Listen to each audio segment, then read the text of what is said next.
Hello friends, फिर से एक नई वीडियो में आपका स्वागत है। और आज का जो टॉपिक है वो है मर्ज स्टेटमेंट। और ये एडवांस टॉपिक है।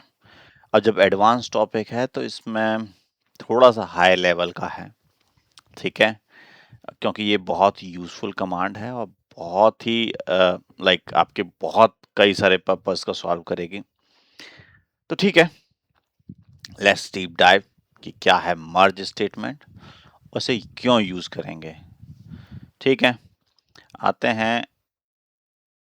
merge statement is used to insert, update, delete data in the target base table.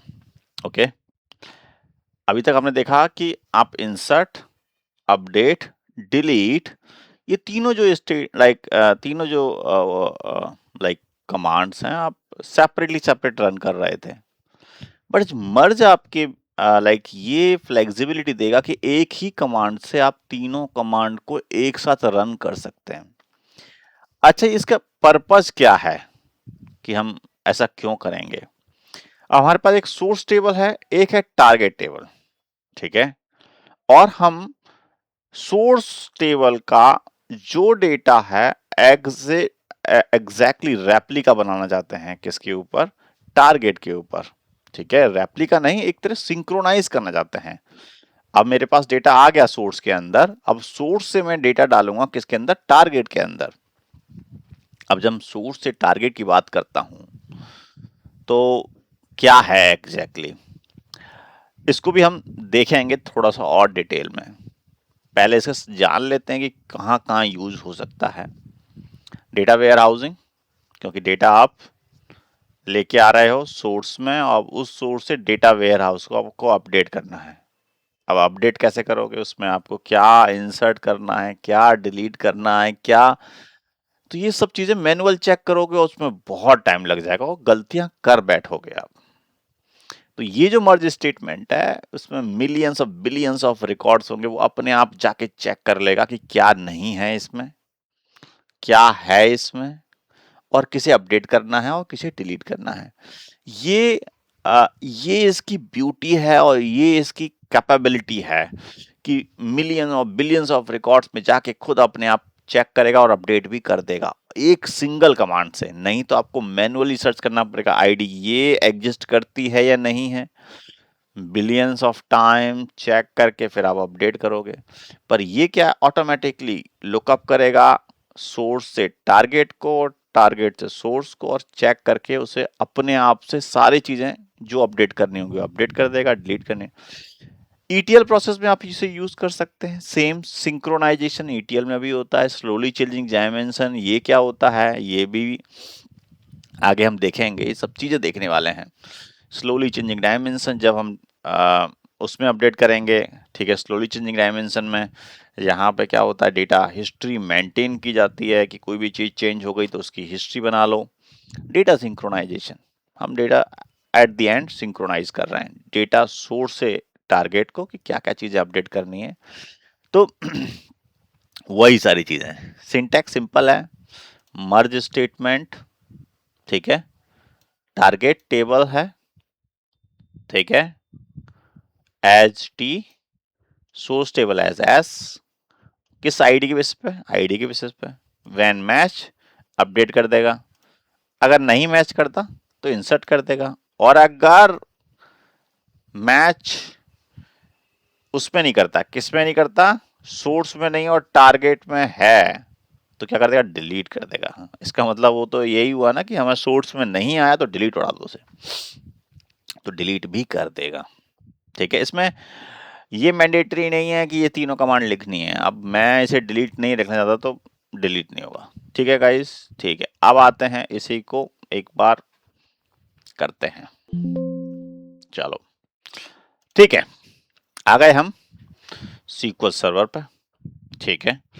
पहले तो एक सोर्स टेबल बनाते हैं, जो कि एक सोर्स टेबल बनाएंगे, एक टारगेट टेबल बनाएंगे, और पहले टारगेट टेबल बना लेते हैं। ये टारगेट टेबल है, इसमें ज़्यादा कॉलम नहीं, 3 कॉलम रखे हैं मैंने ताकि आपको समझ में आ जाए। एम्प्लॉय आईडी है, नेम है और सैलरी है, ठीक है। इसे क्रिएट कर दो। HR है नहीं है, ठीक है। ये मैं हूँ किसमें, मास्टर के अंदर हूँ यार, मुझे मास्टर के अंदर नहीं, ट्यूटोरियल्स के अंदर जाना है। तो उसे मैंने रन किया, ठीक है, रन हो गया, सक्सेसफुली क्रिएट हो गया, मेरी टारगेट टेबल बन गई, ठीक है। अब लेके आते हैं सोर्स। अब सोर्स टेबल बनानी है, सोर्स का भी स्कीमा ऑलमोस्ट सेम है, ठीक है। मेरा सोर्स का भी स्कीमा ऑलमोस्ट सेम है, और मैंने ये भी रन कर दिया। एम्प्लॉय आईडी है, नेम है और सैलरी है, ठीक है। इनके अंदर डेटा डाल लेते हैं। इसके अंदर आपको डेटा डालने में समझ लेना कि ये देखो, अगर मैं इसका डेटा एंटर कर रहा हूँ, पहले टारगेट का, टारगेट के अंदर एक अमित है, एक राहुल है, एक नेहा है। अमित की सैलरी 40,000, राहुल की 50,000 और नेहा की 45,000। Let's update this. तीनों की सैलरी अपडेट कर ली, ठीक है। अब सोर्स की देखते हैं। सोर्स की यहां से आपको देखना है, इस जो टारगेट में राहुल है तो इसमें भी राहुल है, वहां पे इसकी 50,000 थी, सैलरी बढ़ा दी, अपडेट कर रहे हैं हम उसकी सैलरी को। नेहा इसमें एडजस्ट करती थी, सेम इसमें एडजस्ट करती है, सेम रिकॉर्ड है, ठीक है, कोई इशू नहीं है। यहाँ पे एक और है, अमित है, जो कि सोर्स में नहीं है, केवल और केवल टारगेट में। तो क्या होगा, बताओ क्या होगा, डिलीट। ये स्टेटमेंट क्या होगा, डिलीट, क्योंकि ये सोर्स में नहीं आया है। और जब सोर्स में नहीं आया है तो हमें यही सिंक्रोनाइजेशन तो कर रहे हैं कि जो हमारे पास सोर्स में है उसी को हम डेटा को अपडेट करेंगे। अगर आईडी मैच कर गई तो अपडेट कर देंगे, और अगर आईडी मैच नहीं करती है तो इंसर्ट कर देंगे। जैसे प्रिया है, प्रिया नया रिकॉर्ड है, ये हमारे पास टारगेट में नहीं है पर इधर आया है, तो इसे हम अपडेट मतलब इंसर्ट कर देंगे, ठीक है। तो ये तीनों रिकॉर्ड अपडेट हो चुके हैं। एक बार टेबल को देख लेते हैं दोनों को। सेलेक्ट एस्ट्रिक फ्रॉम,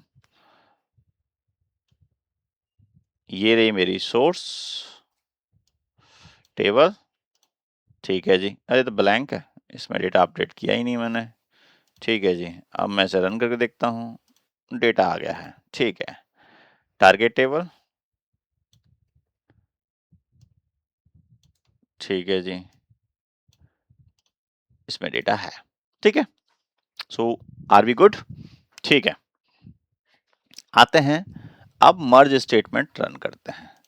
अब मर्ज स्टेटमेंट इसे रन करते हैं और इस पे देखते हैं कि जो हमने अचीव करना चाहा है। अब जैसे कि ये तीनों स्टेटमेंट इंसर्ट, अपडेट और डिलीट अपने आप चेक करेगा, किसके बेसिस पे, आईडी के बेसिस पे।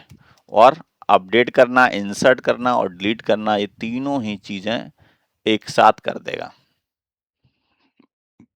ठीक है। अब आप देखेंगे कि ये है मेरा मर्ज स्टेटमेंट, जिसमें मैं कह रहा हूं कि HR टारगेट टेबल मर्ज करना है, किसमें, टारगेट टेबल में, किससे, source table, using source on based on this ID. अगर मैच कर दे तो सैलरी को अपडेट कर दे भाई। ये सोर्स की सैलरी एस डॉट सैलरी किस में अपडेट करेगा, टारगेट डॉट सैलरी में, ठीक है।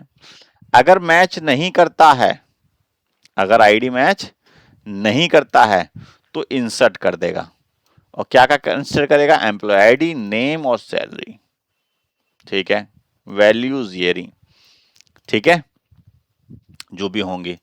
अच्छा, अगर किसमें मैच नहीं करा, match not match by source, अगर सोर्स के साथ मैच नहीं करा है, क्योंकि सोर्स में वो डेटा नहीं आया है, तो डिलीट कर दो। एक ही कमांड से मर्ज स्टेटमेंट से ये तीनों चीजें ऐसे रन होंगी, और तीनों चीजें, अभी तो मेरे पास छोटी टेबल है जिसमें मैंने आपको समझाने के लिए दिखाया है केवल 3-3 रिकॉर्ड से, ताकि किस तरीके से अपडेट करता है आपको भी आइडिया लगे, ठीक है। नहीं तो ये मिलियंस और बिलियंस ऑफ रिकॉर्ड्स को ऐसे अपडेट कर देता है, अपने आप आइडेंटिफाई करेगा। इंसर्ट जो भी करने होंगे आपके लिए बहुत टफ हो जाएगा कि एक एक करके जो नहीं मिला उसे अपडेट करो, फिर उसे इंसर्ट करो, अब डिलीट करो, बहुत ट्रैजिक। तो इसके लिए एक मैच कमांड, ये एक सबसे बहुत बेहतरीन कमांड है। इसे मैंने कहा मैच, जहां पे करें और मर्ज कर दे। अब इस मर्ज कमांड से देखिए 4 रो अपडेट हुई, ठीक है। अब इसके देखते हैं टारगेट टेबल में क्या दिखता है मुझे। देखिए राहुल अपडेट हो गई सैलरी। अगर मैं इस देखूं, पहले जो सैलरी थी वो 50,000 थी, अब 55 हो गई।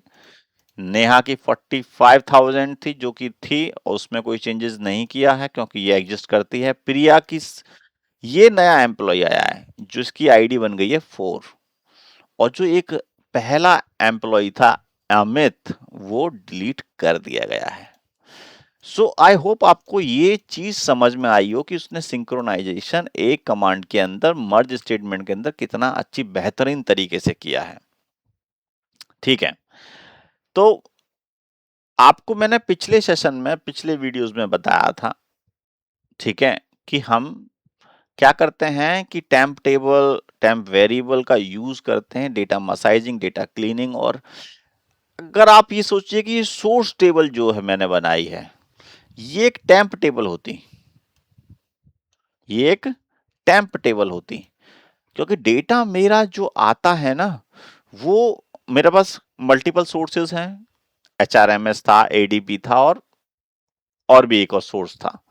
इन तीनों सोर्स मैं लेके आया। अब मैंने ये सपोज करो कि ये टेम्प टेबल है, मैंने ये डेटा लेके आया एचआरएमएस से, तो मैं एचआरएमएस की टेम्प टेबल से डेटा उठा के लाया, एम्प्लॉय सोर्स एचआरएमएस, और उससे मैंने ये डेटा सिंक्रोनाइज करा दिया। फिर मैंने एडीपी की टेबल से सिंक्रोनाइज करा दिया। तो आपको समझ में आ रहा होगा कि ये क्या होता है कि मैंने एडीपी वाली टेबल से लेकर डेटा टेम्प टेबल में डाल लिया, उसकी मसाजिंग करी, डेटा जो जो मुझे चाहिए था, जैसे कि कुछ फील्ड एडीपी में नहीं है तो ये कॉमन कॉमन फील्ड हैं वो मैंने इसमें रखे, और कॉमन फील्ड जो कि मेरे टारगेट टेबल में है केवल वही सारे फील्ड, और मैंने सबसे उठाकर कंबाइन करके और मैंने सिंक्रोनाइज कर दिए, किसके साथ, टारगेट टेबल के साथ। सो आई होप समझ में आया होगा कि टेम्प टेबल का क्या यूज है, कैसे लाइक और मर्ज स्टेटमेंट सब मिलकर के ट्रांसफॉर्मेशन कैसे करते हैं। अभी हमने देखा कि एक सोर्स टेबल से टारगेट टेबल को कैसे हमने सिंक्रोनाइज कर दिया, और एक ही स्टेटमेंट के साथ। सो ट्रांसफॉर्मेशन जो है, अब लाइक सीक्वल डेवलपर के बाद डेटा इंजीनियरिंग वाला जो रोल होता है, उसमें ये बहुत ज़्यादा ट्रांसफॉर्मेशन आपको करने पड़ेंगे, क्योंकि वहाँ पे इस रोल के अंदर data massaging, data cleaning, data like transformation, ये सभी चीज़ें उसका पार्ट है डेटा इंजीनियरिंग का। सो आई होप ये थोड़ा एडवांस लेवल जा रहा है, आप ट्राई करिए। आपको समझ में आया कि कॉन्सेप्ट मैंने क्या बताया है, कि अगर एक टेबल है, उस टेबल से मुझे दूसरी टेबल से मुझे सिंक्रोनाइज करना है। सिंक्रोनाइज मतलब एकदम एज इट इज रेप्लिका, मतलब जो भी चेंजेस हैं, not replica, it's just that जो भी चेंजेस आए हुए हैं एज ए चेंजेस मान के चलो सोर्स टेबल को, वो मुझे रेप्लिकेट करने हैं टारगेट टेबल में।